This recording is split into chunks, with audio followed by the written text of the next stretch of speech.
Goedemorgen, goedemiddag, goedenavond. Deze video is een banger. Zorg ervoor dat jij bijblijft tot het einde van deze video. Als je deze video leuk vindt, laat een like achter, plaats een comment, deel dit met een vriend, abonneer en druk op de bel. Maar vergeet niet het allerbelangrijkste, zeg tegen iemand dat je van diegene houdt. Ik zie jullie de volgende keer weer.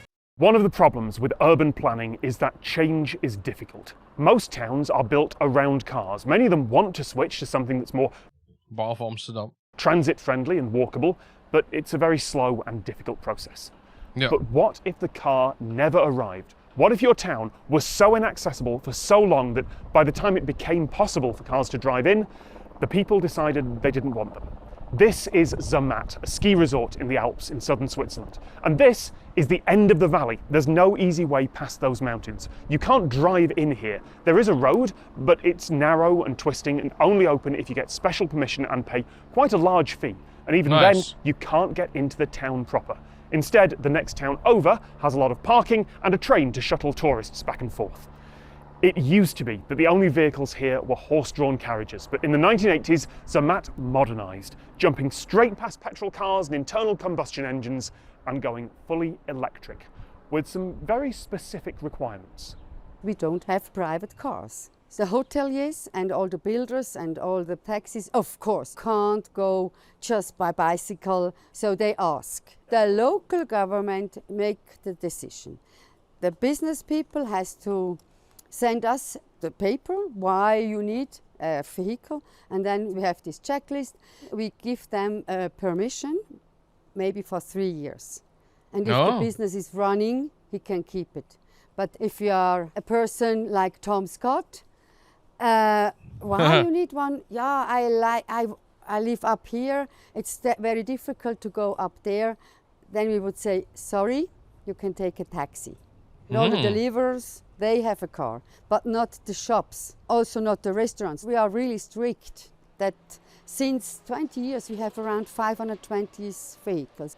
If you grew up in Britain around the same time as I did, you might be thinking, those are milk floats. And yes, it's basically the same technology. A battery electric vehicle with a very long service life, designed for decades of low speed use, to be fixed easily if it breaks, and to make a minimum of noise. In the 20th century, British dairies used Ziet er echt hard uit, hoor, dat like autootje. that for delivering bottles of milk to millions of homes every morning, which seems weird these days, but then so does a lot of the 20th century.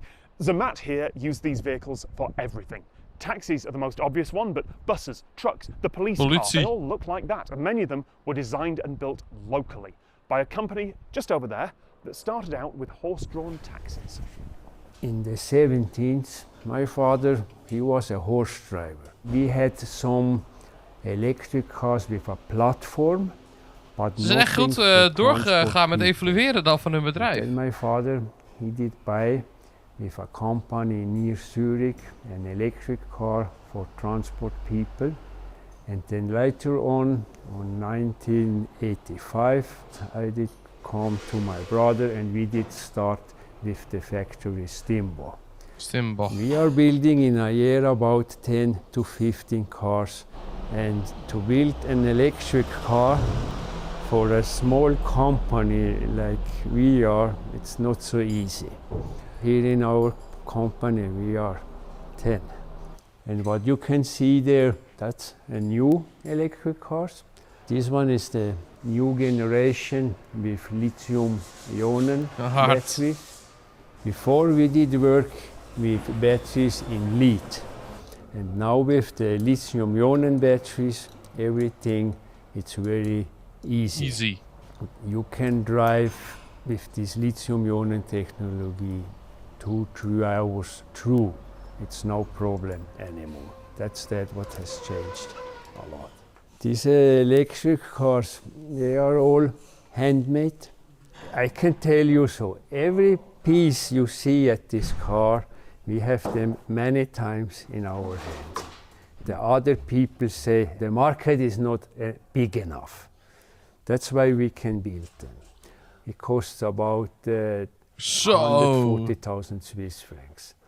The lifetime of these electric cars, it's about 30 up to 50 years. That's no problem. Then with aluminium we have now rust. Hard. And it's quality. It's handmade quality. It took me a while to notice something as I walked around Zermatt. In every city, in every town, there is a constant, quiet roar of traffic noise from somewhere, even if it's off in the distance. And here, there just isn't. It's missing. And that's really obvious at night, but right now, of course, that's very difficult to demonstrate because there's construction. There's the rush of the river that's really audible from this vantage point. It's carrying all the glacier meltwater down the valley. There are helicopters and trains, but at night, when everything's calm, there's no traffic noise. And while I know it's a one-off, and I know it only works because this is a small, rich and very expensive ski resort with a weird history that's outsourced its parking to the next town over. Op zich ook heel slim.